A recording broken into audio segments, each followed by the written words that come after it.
മോനെ, ഇന്ന് നീ അവിടെ കക്കാൻ കയറരുത്. ഇന്ന് അവിടുന്ന് എന്തെങ്കിലും പോയാൽ നാളെ അത് എന്റെ തലയിലാവും. ഓ, എന്നാ മറ്റന്നാളാവാം. അതിന്റെ പിറ്റേന്ന് എന്റെ തലയിലാവും.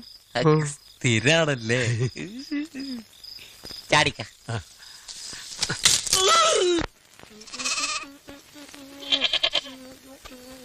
എന്നാൽ ഇവന്മാരങ്ങനെ ചങ്ങാതിമാരായി.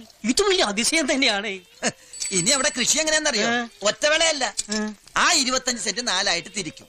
ഒരു ഭാഗത്ത് പയറ്, ഒരു ഭാഗത്ത് പാവല്, ഇപ്പുറത്ത് മത്തൻ, അതിനടുത്ത് കുമ്പളം. കടുപ്പത്തിലൊരു ചായ. മത്തനും കുമ്പളം കൂടെ ഒന്നിച്ച് നടാൻ പോവേണോ? എന്തേ ഒരുമിച്ച് നട്ടാലെന്താ? കുമ്പളം മുളക്കില്ല. മത്തൻ കുത്തിയാ കുമ്പളം മുളക്കില്ല എന്ന് കേട്ടിട്ടില്ലേ?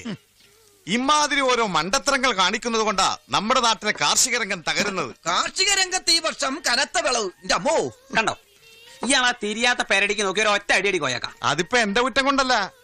മത്തൻ കുത്തിയാ കുമ്പളം മുളക്കില്ല. അത് കാലങ്ങളായിട്ട് കുമ്പളത്തിന്റെ ശീല. നീ എന്താടി കിളിക്കണത്?